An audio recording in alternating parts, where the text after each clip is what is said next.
All right, so let me quick share this screen. All right, welcome everyone to our second campfire series as part of the AIGA Midwest Portfolio Review. This is Design on Campus, pursuing a art and design education. I'll get right back to that in a second, but a couple housekeeping notes. This will go next, maybe. Oh, maybe it'll go next. We'll see. Oh, well, I lied. One moment.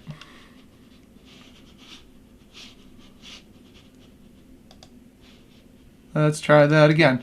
All right, well, we'll just see it non-full screen. Apologies, everyone. Tomorrow, we have Black in Design, A Tale of Two Words by a really great AIGA National Board member, Timothy Hikes, who will be talking about his experience being a Black UX designer and talk a little bit about like getting his start in UX and getting his feet wet there. So really great presentation. He's an awesome presenter. Definitely try and attend if you can. We also have on Thursday our Open Hours, which is our weekly portfolio review session. So they're open to everyone. Come and join. Get some critique from some expert designers who will be facilitating that, as well as some peer critique too. So you can also meet some people who are going through the process of putting together your portfolio as well. Next week, we have the Adobe Aero workshop where we're going to be showcasing a really cool Adobe augmented reality tool. So definitely join that. That'll be next Wednesday, April 7th at noon. Bring your phone, grab that Adobe Aero app, and we can give it a try. So it'll be really fun. And then just a reminder, the raffle for all members of the AIJ Midwest Portfolio Review is still going on. So I'll be dropping a link in chat here to where you can go and download that badge. Make sure to fit all the images together on your badge, and you can win awesome prizes, a free year of Adobe subscription, some really cool camping equipment and fun camp themed stuff, as well as stuff like Skillshare subscriptions too. So a lot of great prizes to win. So back to Design on Campus. I'd like to introduce Michael Neville. He's the director of pre-college programs at the University of Michigan Stamp School of Art and Design. We're also joined by two current Stamp students, Lucy Sun and Marta Frank. Is that right? Marta Frank.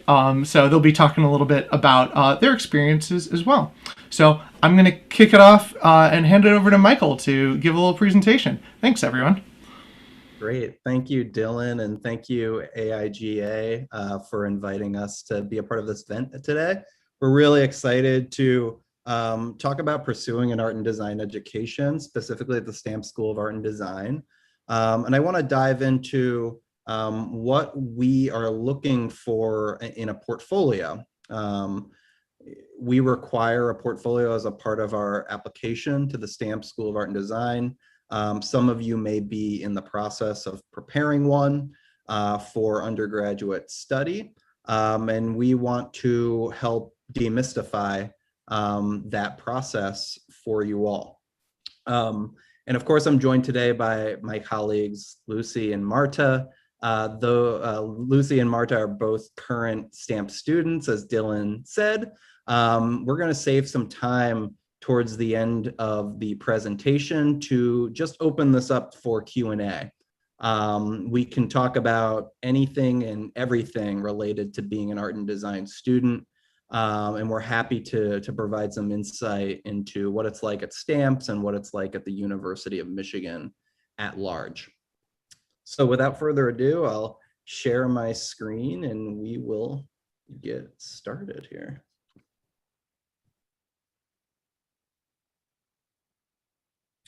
Okay, so I would like to begin with just a few acknowledgements before we get into the presentation. The University of Michigan resides on the traditional territories of the Three Fires peoples, the Ojibwe, the Ottawa, and the Potawatomi. We acknowledge and honor the indigenous peoples on whose ancestral lands we now live and learn. Just as we acknowledge the ancestry of the land on which we live, we also feel compelled to speak to both the reality and the serious impacts of racial injustice in our country. As many of you may be actively engaged in speaking out against racial injustice, we want you to know that we value the rights of our incoming students to exercise their voices. We support our students who use their voices to speak out against racism. Black Lives Matter. Lastly, we condemn violence against Asian Americans and Pacific Islander communities. The Stamp School stands in unity against racism. I'm going to kick us off with a short video that's going to give you all just a sense of what the culture of the Stamp School is, and then we'll get into some information about preparing a portfolio for art and design school.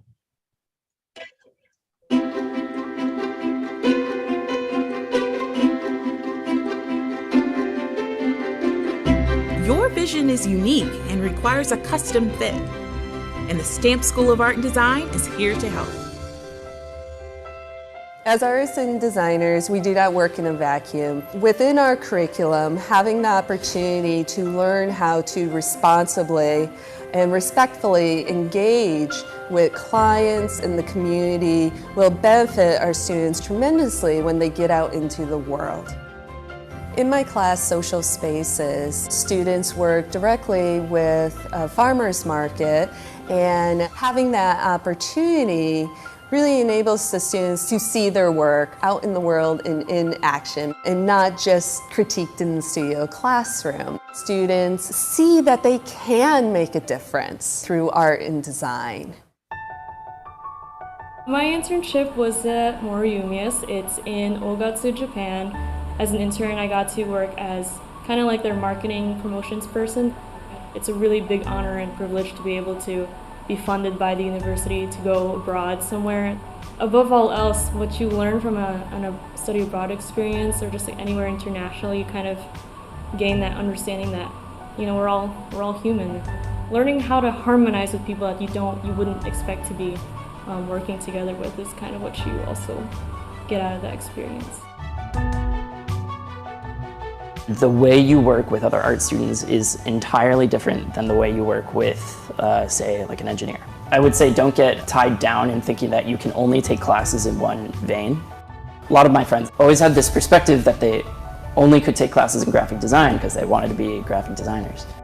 My experience was I took classes in animation and design, woodworking, and product design. Then all of the courses I took that are outside the discipline. I think those helped me understand, one, the creative process more, and two, kind of how to work with other people better instead of just other graphic designers. The identity and politics class really encouraged students to be reflective about their own experience, but also to think about their experience in a larger context. How do you become an ally? How do you speak with people? How do you speak for people in a respectful way? And I think that those interpersonal skills were really kind of honed within the classroom environment. Stamps has provided like a lot of networking opportunities with professionals that visit and alumni, as well as being a part of different internship programs that allow me to like network with other professionals, but also like within the community. So I met with Brian, he's an advisor here. And we were like thinking up ideas of how to create more outreach programs for the people who are interested in animation here. So I suggested Floyd Norman because Floyd Norman is like iconic in animation. So that came to fruition. Floyd came here. We got to see his movie that's based on his life, as well as go to dinner with him, talk more in depth about his work. The way that Stamps is set up with the curriculum, it encourages you to like reach out into other disciplines, and that translates over to reaching out to other people in those other disciplines to like continue your research beyond the university. It was the first day of my sophomore studio class, and my professor asked as an icebreaker question to everybody, what do you doodle? My doodles are these kind of abstract shapes, And it came to me, wow, why don't I really consider what I doodle and like turn them into full prints? It just kind of came together as an experiment and came to be something that I ended up being really proud of when it was finally done. El Camino is an interactive installation that incorporates photography as well as found objects to share and also honor those who have lost their lives crossing the border. The class that I made that project for was Race, Gender, and Sexuality in Photography, and that was taught by Carol Jacobson, my hero, my mentor. She really helped me develop the interactive aspect and pushed me to talk about a theme and a concept that is significant to me, but it's also really difficult to talk about because it's sort of revealing like really sensitive information. I feel like all freshmen just start out trying to figure out like who they are, like what their identity as an artist. It's all about really pushing yourself out of your comfort zone and trying different things to be able to find that pocket that you feel the most comfortable in.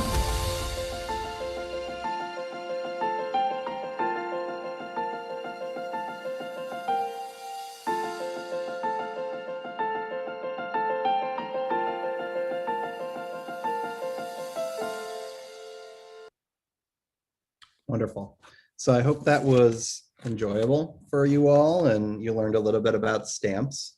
Now I'd like to dive into what a stamps portfolio consists of, what we are looking for from prospective students as they prepare their portfolio for an application to the University of Michigan.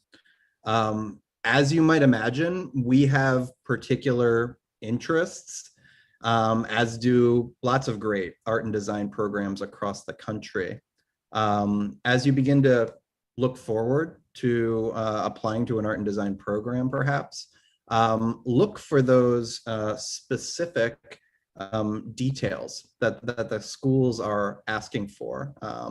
Sometimes portfolios might need a very specific work of art that only that art and design program are looking for. Sometimes the specifications are actually very broad.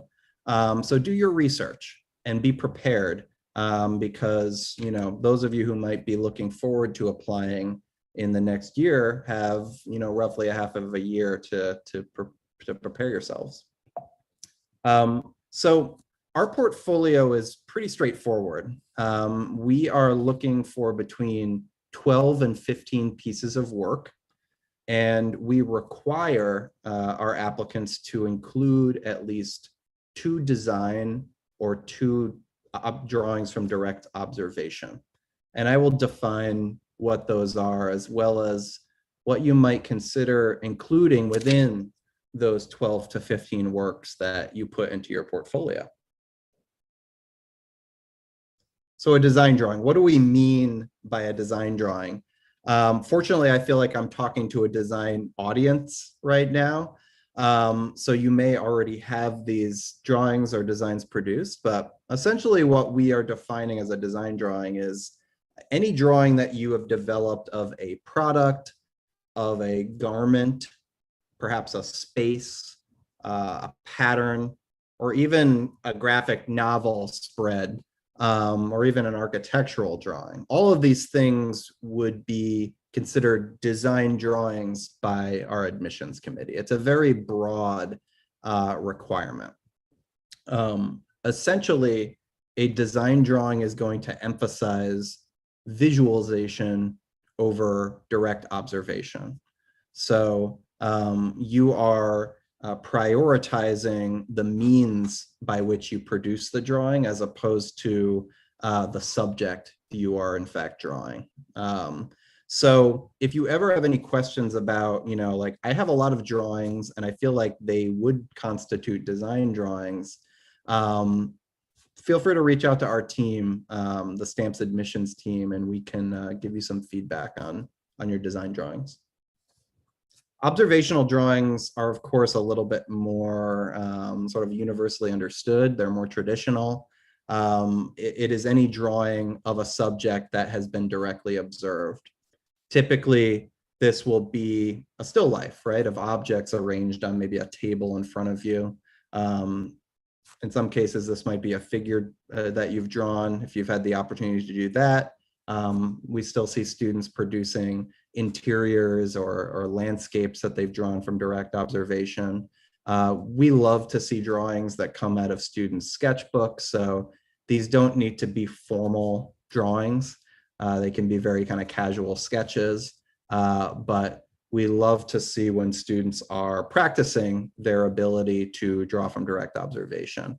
The reason we're looking for both design drawings and drawings from direct observation is because as a first-year student in the STAMPS program, you will take what is called a drawing from observation course and also a drawing visualization course. So this is really about readiness. We're looking to see if our applicants are prepared for that first year where you're taking drawing the entirety of the first year. I'm going to share this quick video, and this was produced by a student worker that I worked closely with last year, Maggie O'Connell. And Maggie will give you a little insight into how she would suggest you prepare these drawings for our portfolio. Hi there, my name is Maggie, and I'm a student at the Stamps School of Art and Design. If you're thinking about coming to Stamps, the school will want to see where you're at with your observational drawing skills. Thankfully, the tools to demonstrate this are very accessible. All you need is a pencil, a piece of paper, and a hand. If this is new to you, don't worry. You'll get plenty of practice your first year at Stamps. One of your first year foundation courses will be observational drawing, where you'll often be your own model. You'll see students with drawing boards in their dorm rooms, in the dining halls, and even out on the diag. You'd think it would look pretty weird to see a bunch of art students staring at their own hands, but it's actually pretty commonplace on North Campus. I like to start out with some gestural lines and general shapes to give me an idea of where to start. I also try not to look too much at my drawing at the beginning to let myself take in more information of my subject. Last year, I took a figure drawing course at Stamps where we had a live model and music every class. I loved it so much, I sought out another class while I was studying abroad in Copenhagen, Denmark the following summer. It was a great way to maintain my drawing skills while also meeting new people. That class also had amazing music, now that I think about it. Another great reason to get into observational drawing. So I'm using my own hand here, but feel free to get creative. Do you have a really cute pet that's begging to be captured artistically? Or maybe you'd rather draw your own foot and you're flexible enough to get a good look at it. One of my favorite things about drawing is how much the artist's personality comes through in the final product. I like to stay looser when I draw. Some people like to erase their sketchy marks, but I like to keep them so my process is more evident in the final drawing. Hi there, my name is Maggie, and Wonderful. Yeah, as Dylan said, pets are definitely preferred in the portfolio. So when in doubt, draw your pet, especially cats when it comes to our admissions team. So a few things I'd like each of you to keep in mind when it comes to preparing a Stamps portfolio. We appreciate when applicants emphasize experimentation, concept, and a range of media. So, I'm sure you are all looking around at art and design programs across the United States. Different programs will look for different qualities in a student portfolio. When you think of Stamps, think breadth, think variety. That's what we're looking for fundamentally in an applicant's portfolio. We love to see, as I said, informal work. So that might be coming from your sketchbook. That might be work that's self-directed. Another suggestion I would make is that you include both self-directed work and work that you might be producing for an assignment in school. It's nice to have a mix there. We feel that the work's description is a super important element of the portfolio. We ask that our applicants answer the question, why did I create this? For each work that you include in your portfolio.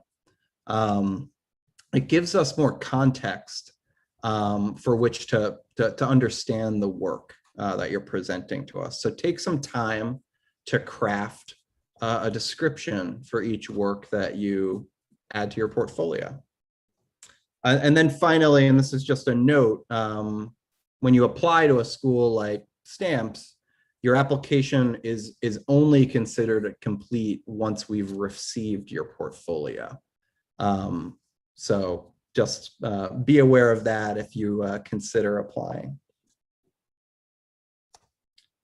And then to kind of close this out, I've broken down essentially what is our rubric for evaluating a portfolio that's submitted to Stamps. These are key factors that you should consider as you prepare your portfolio to a school like Stamps. One of the things we're looking at closely is your presentation. How well have you documented your work? Is your cat in the background as you're kind of taking a picture of a painting you've produced? Is your little brother holding it up for the camera? Those are no-nos, frankly. We would prefer if you presented your work in a kind of neutral space. That could be a white wall. That could be a white bed sheet, for instance, you've hung from the wall to present three-dimensional work with. We would like you to emphasize the work over sort of background noise or distractions. We have a very helpful video on our website that will give you instruction as to how we would like to see you document your work with photographs. Presentation also includes descriptions, as I was just saying. These are really important to us, and we look for between 2 to 3 sentences where you're giving us context for the work. Was this a class assignment? Was this a self-directed work? That's something you could, in a sort of formulaic way, tell us with that first sentence of the description. This was a self-directed work. This comes from my sketchbook. I made this with a Copic marker. It is a drawing of my cat. That's a kind of, you can create essentially a format to efficiently write your descriptions, right? But also give us unique context for each work that you're presenting. Then finally, we want to see the title of each work. We want to know when it was made, the year typically, what media you use to create the work, and what its relative size is. We use a platform called SlideRoom for our portfolio, and you will see a dialog box for each of these pieces of information, but it's important that you complete them all. Again, another factor that you should consider when you're preparing your portfolio is, have you met the design or observational drawing requirement that Stamps has set? Again, if you're ever in doubt, you can reach out to our team and say, hey, like, this is how I created this work. What do you think? And we'd be happy to give you some feedback on the work. Breadth and range of media. As I said, the variety and breadth is kind of a fundamental aspect of a competitive Stamps portfolio. We are looking for students who have experimented with lots of different media, lots of different techniques, lots of ideas. The more the merrier is what I like to say. The more experience you can present through your portfolio, the stronger your application will be. So one thing to consider if you apply to a school like ours is, do you have 2-dimensional work? Do you have any 3-dimensional work? Do you even have 4-dimensional work that you could present as a part of your portfolio? 2-dimensional work, what that is very broad, but typically it's, you know, a flat work, drawing, a painting. Maybe you've had an opportunity to produce a print through printmaking. I know that if since we're on an AIGA Zoom call here, I would expect you're mostly interested in graphic arts or graphic design. That certainly could be defined as 2-dimensional work, and we would encourage you to include that. But we also like to see 3-dimensional work and 4-dimensional work.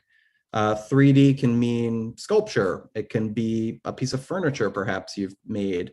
Or maybe you've modeled something in a 3D modeling program. That would be a three-dimensional work of art and design that you could present to us. Ceramics, fiber art, installation. Again, we want to see experimental work, and we want to see a breadth of artistic expression. And finally, four-dimensional work, 4D, from a stamps perspective, could be video art. It could be perhaps an animation you've created, or maybe even a performance piece or sound art. So it can mean a lot of different things. And again, when in doubt, just reach out to us and we can help you bring definition to some of this work. Concept. This is an important part of a competitive portfolio. What is your work about? Why did you create this? And how was it made? If you're ever confused or at a crossroads in regards to how to describe your work, these are 3 good questions that should give you direction as you begin to write that. We love to learn about you. A portfolio of art and design work is a very personal thing. And it gives us as reviewers a lot of insight into who you are and what you care about. Tell us who you are and what you care about. Yeah, we love to have that context for assessing the art and design work we're seeing in the portfolio. One of the key factors we also look for is risk-taking and experimentation. This can mean a lot of different things, but essentially what we're looking for is the student pushing themselves? Are they trying something new throughout the portfolio? Are they developing something like working on an idea or working on a specific sort of process or with a specific media? Can we trace that in this body of 12 to 15 pieces that they've presented to us? And we look for risk-taking and experimentation within the materials and processes you're using, but also in the ideas that you're describing and presenting to us in the visual art and design. We also feel that, a good risk taker is a student that's not afraid to fail, right? It's okay in your portfolio to be a bit vulnerable, to present work that's maybe even unfinished or you're not so sure about. We're not looking for applicants who are demonstrating mastery of a certain media or a certain subject. Like you wouldn't need to come to art school if you're already a master. I would extend that to include, conceptually how you're presenting your work. We generally, as admissions counselors, are not looking for a student that is maybe only focused on or concentrated on one topic or idea. We want to see a variety of ideas in play in the portfolio. So risk-taking and experimentation, of course, extends to the concepts and ideas that are driving the work. And finally, we're looking for craft and execution when we evaluate portfolios. Does your work demonstrate an investment of time and care, essentially? And that's something that I believe is evident in strong pieces of art and design work. Of course, when we're talking about craft and execution, we're talking about technique, right? And again, technique doesn't need to mean that you have mastered a certain process in a very traditional sense. You could have invented a technique and really kind of worked on it to such a degree that you own it, essentially. We're simply looking for, does your work demonstrate a technical understanding of whatever process and medium that you're using to generate art and design work? So we're thinking very broadly about what craft means. And finally, preparing your portfolio. An event like this one is great, to see students involved in a program like the OPE series, working closely with a professional organization like AIGA, this is wonderful. Like, we could already tell that you are serious about who you are as creators. And this is a great way to develop yourselves as young creatives. You may already be aware that, the National Portfolio Day Association hosts National Portfolio Days, or what are called National Portfolio Day, each fall. Those are excellent events to be a part of as well. If you want professional feedback from art and design schools, I would suggest that if you have not participated in one of those, that you make plans to this coming fall. And then in terms of programming and events that our school hosts, we host weekly individual meetings. So if you ever wanted to just jump on a Zoom call with students like Lucy and Marta, and an admissions counselor like myself, we do that on actually twice a week, each week. So you can learn more on our website. We also offer information sessions that are more sort of broad presentations of what the STAMP school is, what we offer to students, and what it's like at the University of Michigan. So if you ever wanted to learn more about the school, I would suggest looking at an information session. And seasonally, we do offer what we call informal portfolio reviews. And that's exactly what it sounds like. You submit work to us, and our team of admissions counselors will look at the work you've submitted, as well as the descriptions you've provided, and give you some informal feedback on the work. It's not admissions bearing. You don't need to be nervous to talk to admissions folks at whatever school you're interested in. They're here to help you become better at what you're doing. So feel free to use us as a resource. And lastly, STAMP's pre-college, right? That's specifically what I do at the school. I run the pre-college programs, and many of the competitive art and design programs in the United States offer really great pre-college programs. I would encourage you all to participate in one. It's a great way to get to know a school very intimately. It's a great way to meet other students that are looking at that program and working to become artists and designers. And it's a great way to prepare your portfolio. Most pre-college programs will help you produce new work that you can add to your portfolio.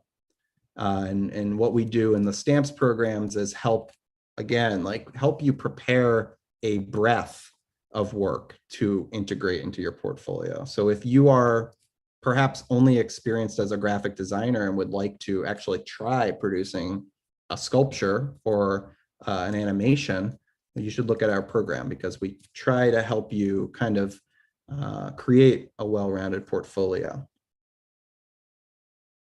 And then finally, submitting your portfolio. If you are interested in applying to the school, we have an early action deadline of November 15th, 2021, and a regular decision deadline of February 1st, 2022. If you ever have any questions, feel free to reach out to our team. You can reach us at stamps-admissions@umich.edu. Thank you all for your time, and I would definitely like to open up the room to any questions that you might have for our current students. Thank you, Michael. That was really great. So if you're here in the Zoom call, be sure to use the Q&A feature at the bottom. If you're watching us from Facebook, YouTube, Twitch, or Twitter, type them right in the chat and I'll get them added to the conversation. So while people are typing questions, I do have a few pre-prepared, obviously. So Lucy and Marta, you're both early into your college career at Stamps during a particularly wild time to try and be on campus. So what are some of these, what's the experience been like trying to be a college student while under quarantine, and how has the art and design education continued for you? Go ahead. Yeah, no, you can go first. I was on campus for first semester for a little while, and then I decided to do second semester fully remote. but there was a system where you could reserve studios for outside of class time, and then we were doing hybrid classes, so we would go in to, most of the time we were in the classroom working for like drawing or 2D, and now that I'm at home, I'm doing more like technical classes like 4D. I'm in my foundation year, so I think being at home has had its benefits. Like I can film at like locations in Chicago because I live near there, and I wouldn't have been able to do that if I was on campus. But yeah. Okay, so I've had the experience of being regular in-person class last year when I like during my first year before everything happened, and then also kind of that transition, and then also this year too. So I'm actually on campus right now. I've been on campus for the past 2 semesters, but yeah, like Marta said, a lot of the hybrid classes you can just go in. And for us, we used to go in for like they used to do a thing where it was like back and forth. So like they had like days where half of the class would show up and then the other day we would work on something else and then the other half would show up. But then after like lockdown got a little bit more serious, I still went in every week, but it was on my own time. And sometimes I did it during class because I took textiles and fibers. And that was the class that like I really wanted to use the studio with because it was like a lot easier to like have everything there and just like get everything done there rather than like carry everything home and like have a whole like screen printing set up. But all the teachers are really accommodating and they like my textiles and print, like my pattern and print teacher, Annika, is a godsend, and she like just she sent us home with like this huge bucket full of things, and so I have like a screen printing screen now and like a screen printing like little like pad basically that you can screen print on. So I'm just kind of like, if I want to screen print, I guess I just got to go make the goo and I can like go screen print. But yeah, it's really fun and it's like, sorry I'm talking so much, but yeah, it's a little bit weird adapting. But next semester, I believe in fall, there's like half hybrid, half online, and there's like a few that's like fully in person. But there's for some reason like a lot of lectures are going in person first, like which is kind of counterintuitive to like what I think about when in regards to like if STEM students are doing online, then why are the like bigger 50% like classes doing all in person? But yeah, that's kind of my end of the thing. Yeah, that definitely a challenge. I can only imagine the desire that I would have to jump into a studio if I could. For the record, I'm also a Stamps grad, so I miss those studio spaces dearly. So both of you are also multidisciplinary. You're doing dual degrees. Marta, I'll start with you. So tell me a little bit about your 2 degrees and like what are the benefits of like adding an art and design degree to that other degree for you? Yeah, so mine's a little different. I'm an inner arts performance major, so it's 1 degree but through 2 different schools. It's like a montage of the visual and performing arts. So like I'm doing theater stuff, but also like studio stuff.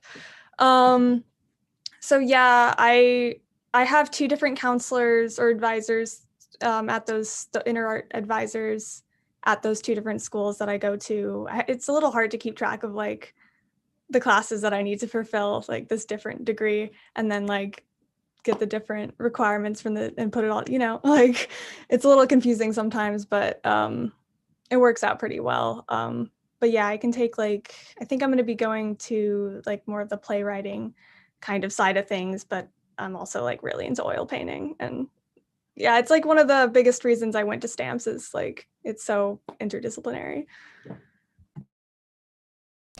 Nice. And how about you, Lucy? You're doing mechanical engineering, correct? Yes, I am doing mechanical engineering. So, unlike the inner arts degree, it's actually just 2 different degrees basically. So, when it's across campus, it's like when it's cross college, it's called dual degree, and when it's within the same college, it's a double major. So I'm doing a dual degree with art and design and engineering. And basically, I like my options open. And since mechanical engineering is one of the broadest fields, basically, especially within engineering, I thought that was a good choice. And um, as of right now, I'm not looking to like integrate them in any sort of way. Like everyone always asks, like, you don't have to do that. You can just have two different degrees and have two different skill sets, and that's completely fine. So yeah, that's kind of what I wanted to do when I went into it. But yeah, you also get two different advisors, one in the engineering field and then one in the art and design. But yeah. I appreciate that honesty. You don't always have to integrate everything. You can just have two different interests sometimes. That's great. Have you now that you are in college and like you might have had a portfolio in high school, have you found yourself changing what mediums you're interested in? Have you found any new mediums that you've glommed onto now that you've been at college? I can answer that, I believe, a little bit more than Marta because foundational courses do kind of like stay within a certain range, but they do also kind of push you outside, like with 3D and stuff, which I didn't really like because they kind of like it all depends on the teacher that you get to like to for like what mediums that you kind of use and explore with. And I got a really great 3D teacher, Anne Mondro, amazing woman, but like it really pushed me out of the zone. But then in your second year, you get to kind of explore things that you want to do. So I did more into like I took textiles and I did pattern and print, which is like textile design basically. And I've never really worked with fabric before, and that was really interesting. And then I also took a jewelry class because I used to take jewels and metals in high school, and I wanted to kind of like refresh on that. But that was fun. It's honestly I'm someone that's actually worked with a lot of mediums before prior to coming here. So I'm not going to be like, oh, I tried like oil painting or gouache or something and it changed my life because I used to just always like buy. I'm like an art supply hoarder, so I just buy literally everything I can get and like get my hands on. But yeah, it's a really good place to like explore new, like I guess 3D mediums that you don't really expect that to work on. Like, yeah, again, I didn't expect to do like pattern and print, but here I am, and I like dyed a lot of fabric, and it was actually really fun. And it's kind of surprising to see like what you want to like acclimate yourself to, and like even if it's not something that you want to like adhere completely for the future, but if it can just be like a passion project, I guess, or like have the skills to do stuff that you want to do in the future that don't necessarily have to be like professional grade, you know. Yeah, I haven't had as much time to explore, but I've definitely done a bunch of stuff that I haven't like I wouldn't have tried before. Like I didn't know anything about Adobe before like going through my first year. And now I at least know how like the basics, and I think that's really valuable anyway. So yeah. I also know, oh, sorry. I know that one of the 3D classes last year worked with seaweed.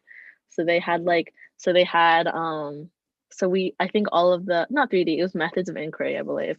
But it was like the teacher themselves chose like three or four different mediums that someone had to like work with basically. And it would be randomized who would get what, and they would have to like make a piece that was like 90% whatever they got. And in one class, it was dried sheets of seaweed. So yeah, it was actually pretty cool seeing what they did.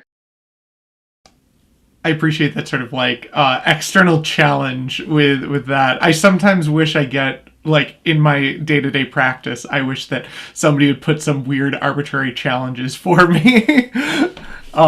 That's great. Well, so thinking back to like portfolios and stuff like that, do you want to talk a little bit about like what you potentially had in your portfolio and some like pieces that you put in there? Anything that you felt that like worked really well or that you might have changed now that you are an artist and designer in training? I did have unfinished and like more experimental stuff in my portfolio. I think if I were to go back and do it again, I would have tried more 4D or 3D stuff because I did kind of only have traditional like paintings and drawings in my portfolio.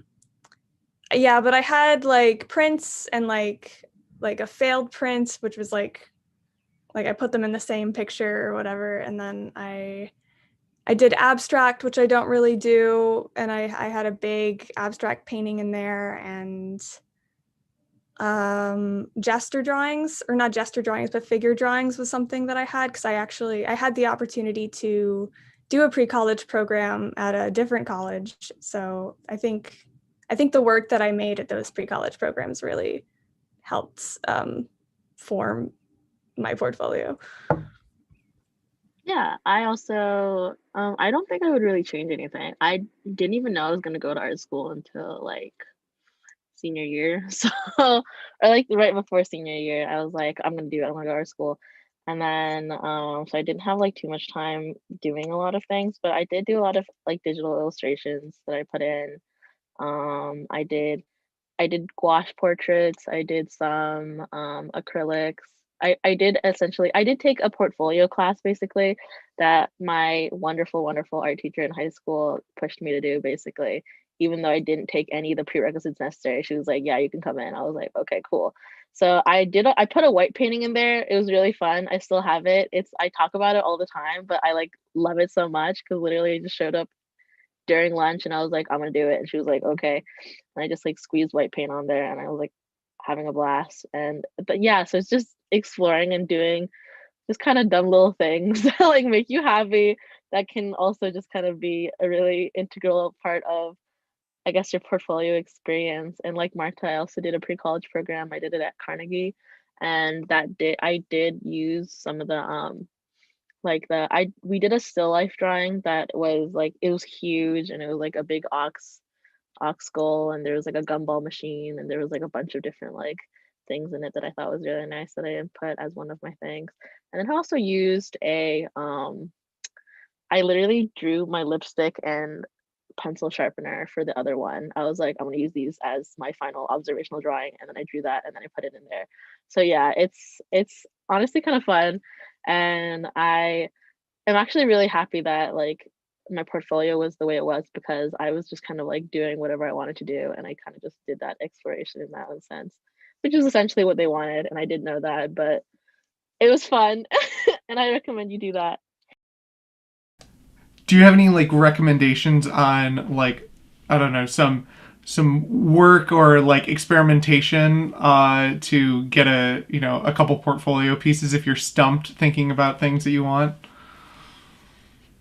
I always say abstract, like abstract or do like I mean I did a white painting and it's literally my favorite piece. I don't know where it is now, but it's my favorite thing in the world. Mm-hmm. And I guess just like yeah, just like kind of squirt paint on there and like do whatever you want to do and like especially like if you have the resources to it because I know like high school art classes like classrooms basically just have like the world is your oyster, the room is your oyster basically, and you can just kind of like do whatever you want there.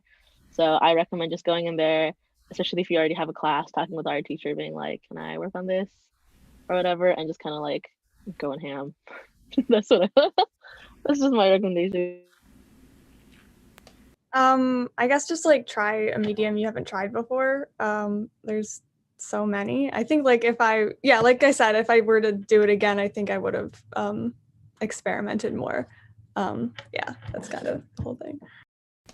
How about like we talked a little bit about documentation as well. Like Michael brought up the don't have your cat in the background of your documentation shots. How did you go about documenting your work? Like I know a lot of like high schoolers, might not have a nice studio lighting setup or like a camera. Are there any things that you use to make your portfolio shine? I just used my cell phone camera and like I put it on the ground with outside. I think I went in the backyard and like on the sidewalk because I think natural light is kind of always the best light. So yeah. I do agree that natural light is the best light, but it's so annoying how shadows can get in the way, especially when you're trying to take photos and then like things blow everywhere.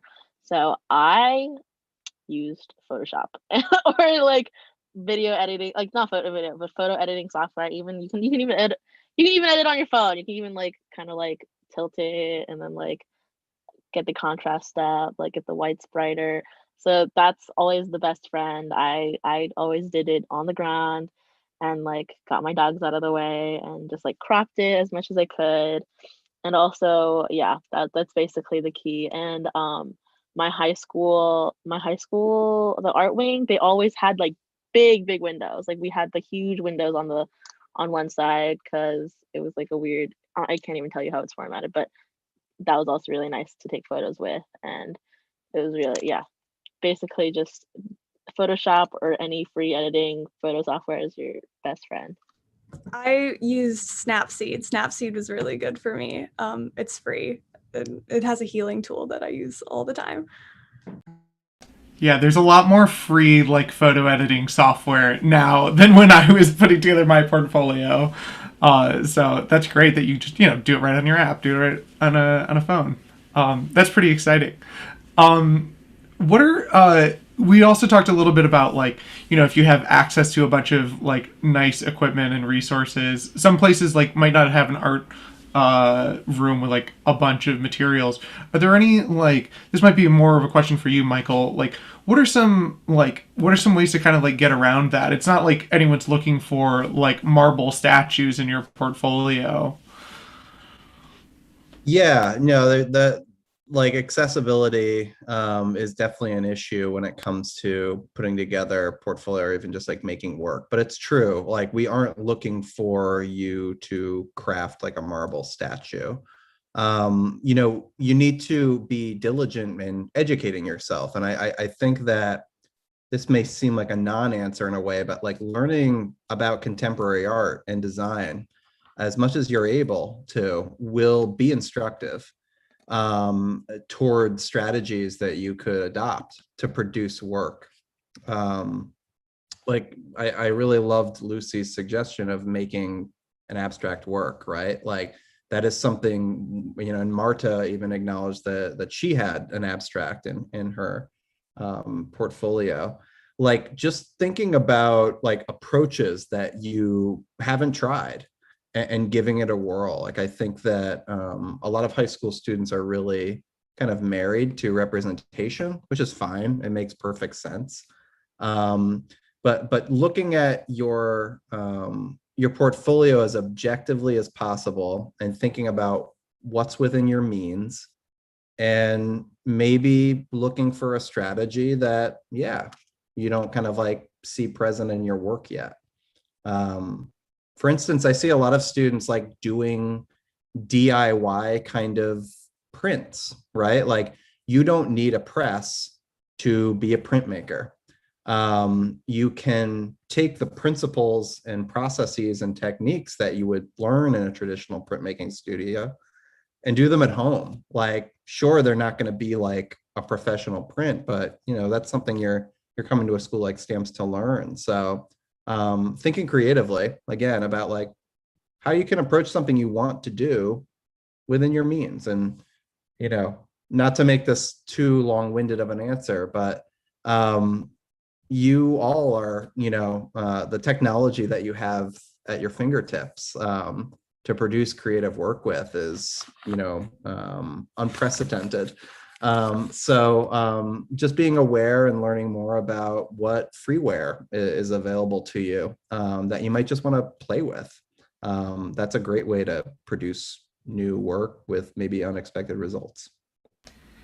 Yeah, I constantly have to remind myself that it's not the tools that make a good designer or an artist. It's it's the skill and the talent and the vision. So don't worry that you don't have the fancy pens or paper or anything like that. Some of the best work that I see like frequently is just like interesting applications of other thought. So definitely don't need to worry about that in many ways. More on kind of the technical aspects of like about like reviewing a portfolio and stuff like that.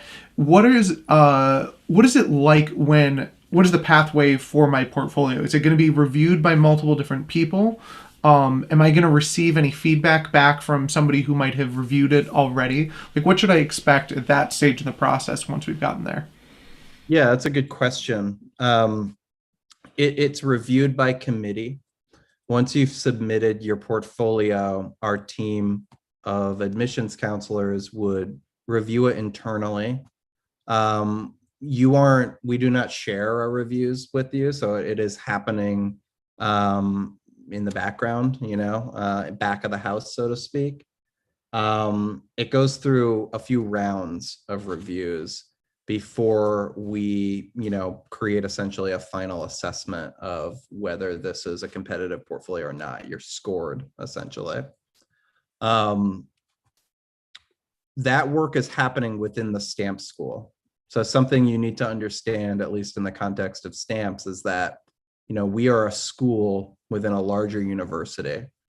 And like the other talent-based schools at U of M, the music school, the College of Architecture, those schools are responsible for evaluating the talent coming in. So your portfolio isn't going to be reviewed by some in a smoky room by the Office of Undergraduate Admissions, right? That power is granted to the schools themselves, as is the admission. You're being admitted by Stamps or by Taubman or by the School of Music, Theater, and Dance.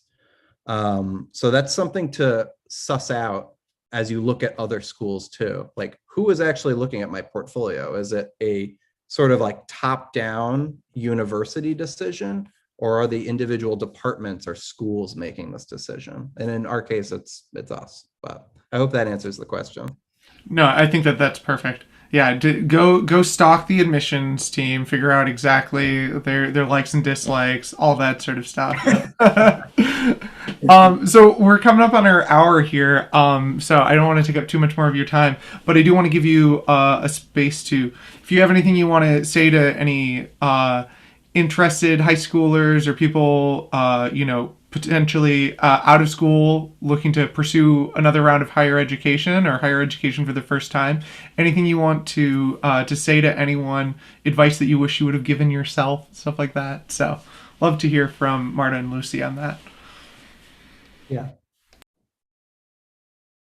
I can start. I suppose that what I didn't know as a high school student applying to college was that you could talk to admissions counselors, right? I perceived admissions as a kind of gatekeeping agent or agency.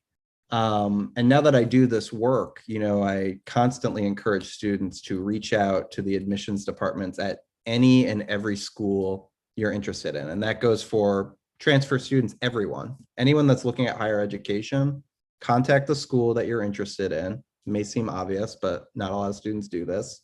Contact them and ask them questions. Because you have a lot of agency yourself in this process. So know that going into it. Marta, do you have anything to add? Sorry to put you on the spot. Yeah, sure. I think I can say the same thing as I was very afraid of everyone in admissions, and I didn't really understand what they wanted from me, and I tried to I've looked at my applications since my first year, and I kind of cringe a little bit because I'm oh, I was really sucking up, and I think that the fear kind of put me in a box, and I was very afraid of messing it up, and that's just not something that is going to happen if you're fine and you're good, you're okay. No one's going to give you negative feedback for doing your best and just putting yourself forward. So yeah. I guess mine is, sorry, my computer froze for a bit for some reason, but mine is just, I guess, believe in yourself and just trust yourself and trust your instincts and stuff. Because I didn't really know what I was doing either. And it ended up actually, I remember after taking this job, I was like, wow, I kind of really hit all the boxes, didn't I? Because I didn't even, I don't know. You definitely should do your research, but just have more faith in yourself and believe in yourself a little bit more than that, because you know what's best for you, and you know your own artwork, and you know your. Yeah, fighting against yourself being your own worst critic sometimes is like a big challenge in putting yourself out there. Well, that's 5 o'clock. Thank you so much for joining us for an hour here. We at AIJ Detroit and AIJ Midwest really appreciate it. Again, Michael Neville of the pre-college programs and Lucy Sun and Marta Frank of U of M Stamp School. If you have any questions, please reach out to me. If you have any questions about U of M stamps, what was that email address again? stamps-admissions@umich.edu. Perfect. Well, thank you. Yep, great. Thanks, Lucy, for typing that in the chat. I'll also add that a comment elsewhere.